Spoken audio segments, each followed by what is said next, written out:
Olivia Rodrigo is back. After the amazing success of Driver's License, Olivia teamed up with producer and songwriter Dan Nigro once again to deliver Deja Vu. And although it was released on April Fool's Day, this song is no joke, which is why I just had to deconstruct it and show you guys how it was done. If you're interested, you can go check out my full instrumental remake in the description below, where you will also find the link to download the project file for free. Let's dive right in.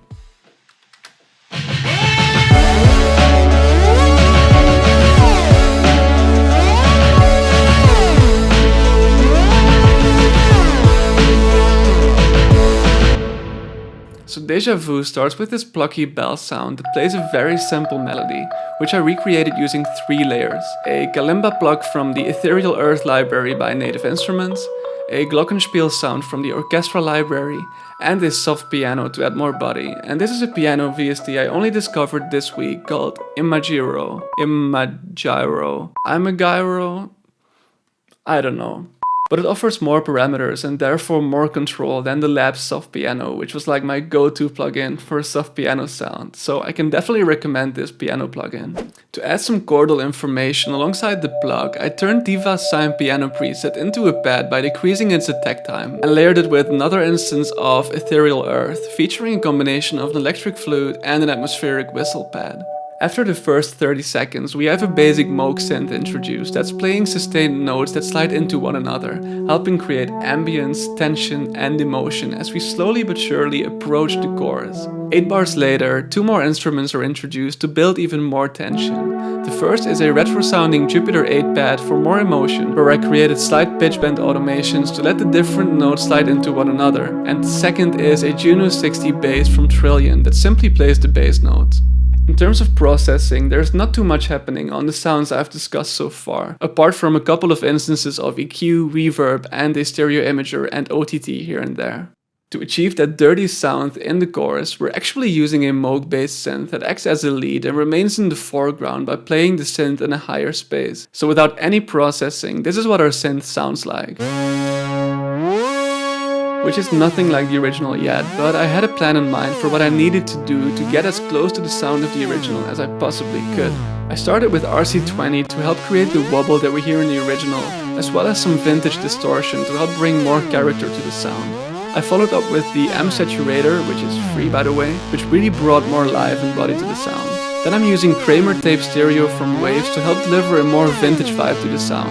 I have a FabFilter EQ to help cancel out some of the lows and low mids and to accentuate some of the highs. I then added an M Vibrato, which smoothly made the sound more funky in a good way, and you'll be able to better hear this effect when I increase the depth knob.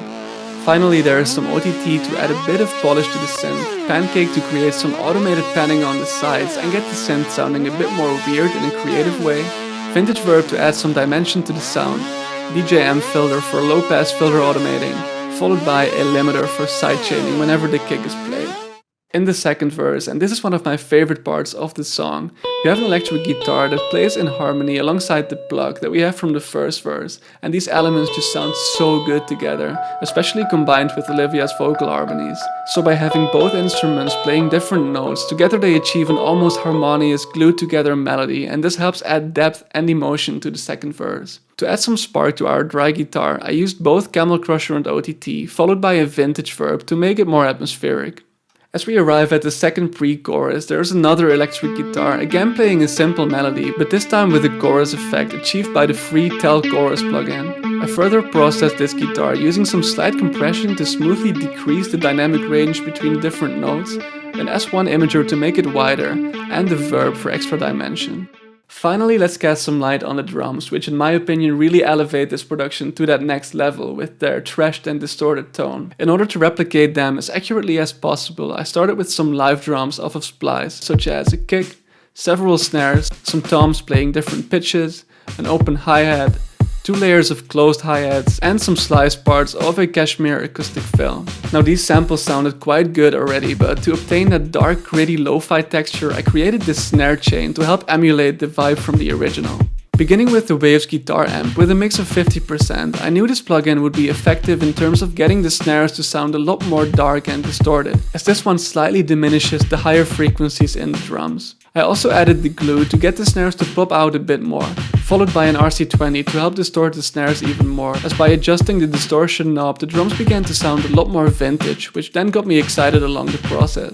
I also have the wobble effect, which adds a small touch of flutter, but nothing too crazy. I have a DS10 on them as well to ensure each hit sounds as natural as possible, followed by a simple EQ just to eliminate any rumble and to remove any bass from the sides. Lastly, I have a vintage verb to help the snares have more of an echo, in turn making them sound more like they were recorded live.